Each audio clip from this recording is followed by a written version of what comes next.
महागौरी की कथा दुर्गा पूजा के 8वें दिन यानी अष्टमी के दिन विशेष रूप से सुनाई जाती है। यह कथा मां महागौरी के तप, त्याग और उनके दिव्य रूप की महिमा को दर्शाती है। यहाँ महागौरी की कथा दी गई है जिसे आप अपने ग्राम वासियों के बीच प्रस्तुत कर सकते हैं। जय माता दी।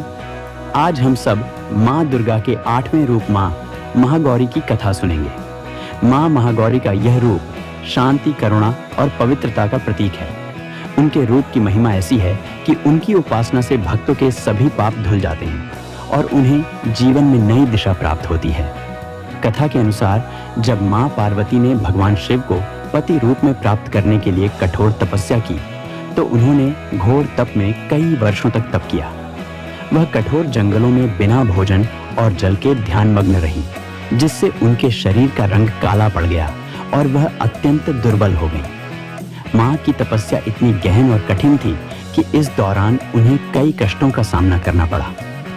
तपस्या से प्रसन्न होकर भगवान शिव ने उन्हें दर्शन दिए और उनके त्याग, तप और भक्ति से अत्यधिक प्रभावित हुए।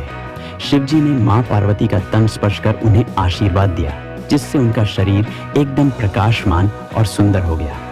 उनका रंग अत्यंत गोरा और तेजस्वी हो गया। तभी से मां पार्वती को महागौरी के नाम से जाना जाने लगा। उनके रूप का वर्णन शंख के समान सफेद और दिव्य तेज से भरा हुआ है। मां महागौरी ने अपने जीवन में जिस कठिन तप और संयम का पालन किया, वह हमें जीवन में दृढ़ संकल्प और धैर्य की सीख देती है। उनकी पूजा से भक्तों के सभी दुखों का अंत हो जाता है और उन्हें शांति, सौभाग्य और सुख की प्राप्ति होती है। महागौरी 4 भुजाओं वाली हैं।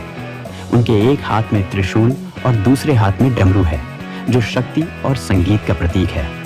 उनके अन्य 2 हाथ अभय और वृद्ध मुद्रा में होते हैं, जिससे वह अपने भक्तों को आशीर्वाद प्रदान करती है। मां महागौरी की उपासना से जीवन के सभी पाप नष्ट हो जाते हैं और मनुष्य को सफलता और शांति प्राप्त होती है।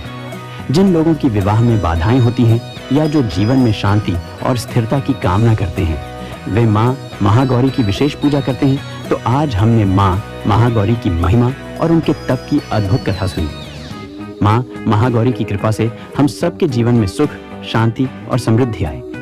मां महागौरी का यह दिव्य रूप हमें धैर्य, तप और भक्ति का महत्व सिखाता है। आइए हम सब मिलकर मां महागौरी से प्रार्थना करें कि वे हमें अपने आशीर्वाद से सदा खुशहाल और सुरक्षित रखें। जय मां महागौरी, जय माता दी।